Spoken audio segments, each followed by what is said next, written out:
Penguin Random House Audio presents The Art of War by Sun Tzu, translated by Thomas Cleary. Read by Lloyd James. Translator's Preface.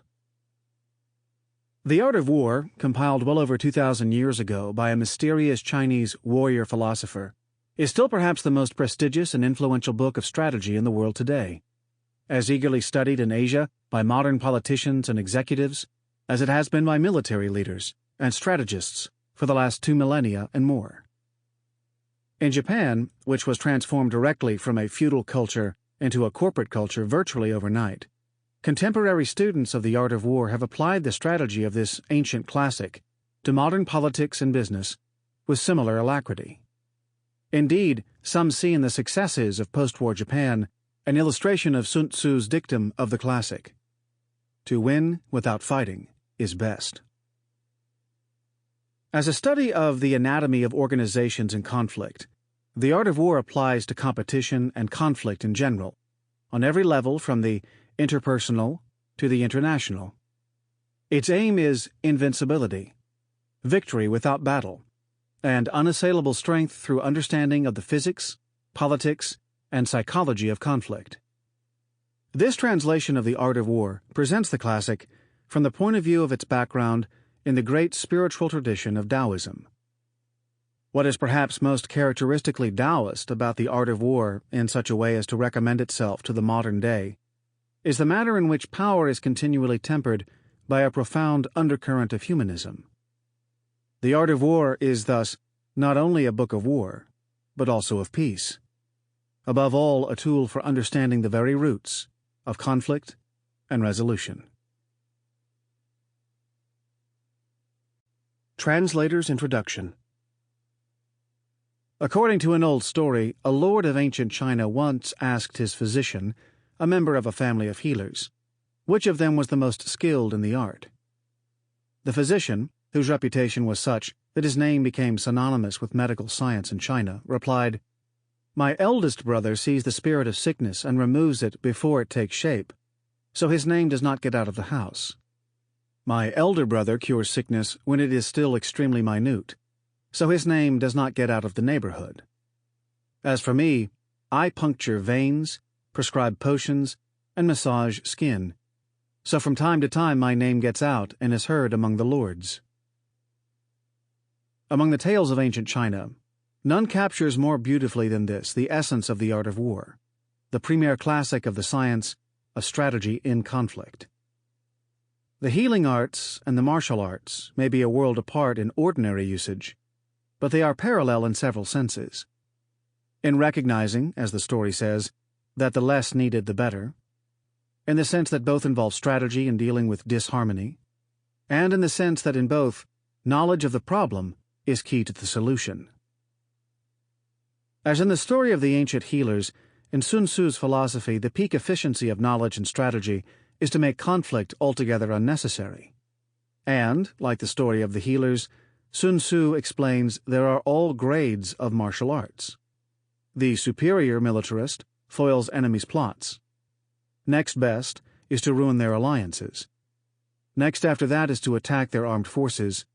Worst is to besiege their cities. This ideal strategy whereupon one could win without fighting, accomplish the most by doing the least, bears the characteristic stamp of Taoism, the ancient tradition of knowledge that fostered both the healing arts and the martial arts in China. The ancient Taoist masters showed how the man of aggressive violence appears to be ruthless, but is really an emotionalist. Then they slay the emotionalist with real ruthlessness, before revealing the spontaneous nature of free humanity. Real ruthlessness, the coldness of complete objectivity, always includes oneself in its cutting assessment of the real situation. This is the ruthlessness of Lao Tzu when he says in the Tao Te Ching that the universe is inhumane, and the sage sees people as being like the straw dogs used for ritual sacrifices. Zhuangzi, another ancient Taoist master, also gives numerous dramatic illustrations of ruthlessness toward oneself as an exercise in perspective designed to lead to cessation of internal and external conflict.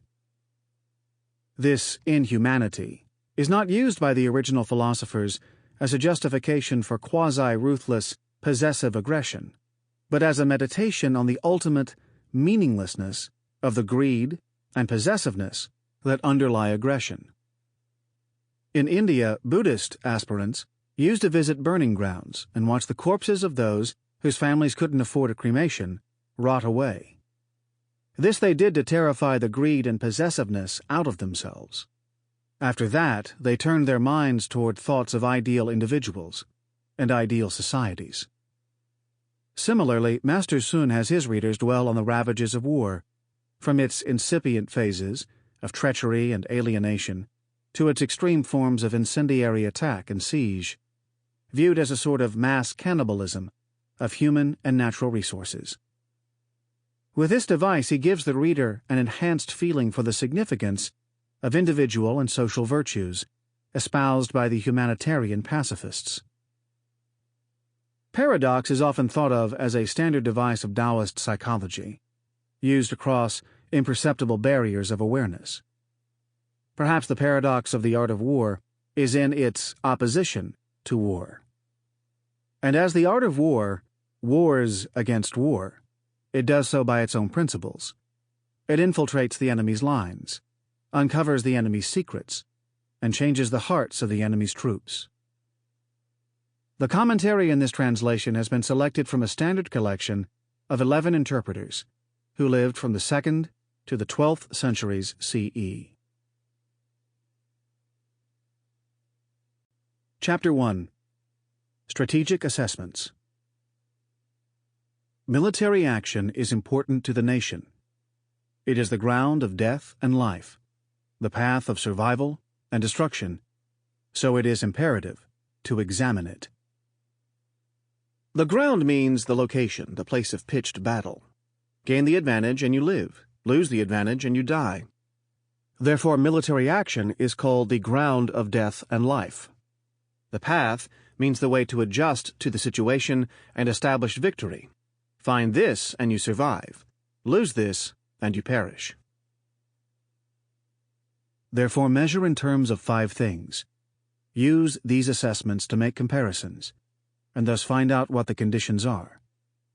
The 5 things are the way, the weather, the terrain, the leadership, and discipline. These are to be assessed at headquarters. First, assess yourself and your opponent in terms of these 5 things, deciding who is superior. Then you can determine who is likely to prevail.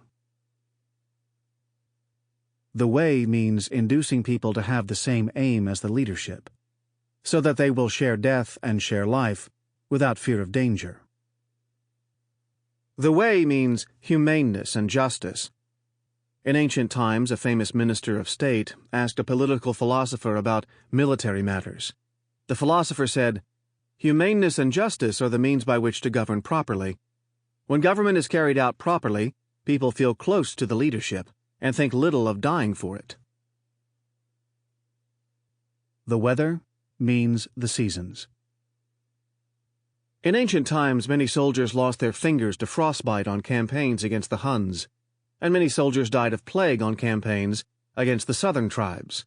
This was because of carrying out operations in winter or summer.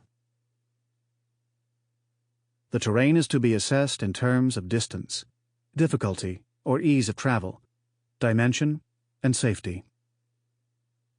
In any military operation, it is important first to know the lay of the land. When you know the distance to be traveled, then you can plan whether to proceed directly or by a circuitous route. When you know the difficulty or ease of travel, then you can determine the advantages of infantry or mounted troops. When you know the dimensions of the area, then you can assess how many troops you need, many or few. When you know the relative safety of the terrain, then you can discern whether to do battle or disperse. Leadership is a matter of intelligence, trustworthiness, humaneness, courage, and sternness. The way of the ancient kings was to consider humaneness foremost, while the martial artists considered intelligence foremost.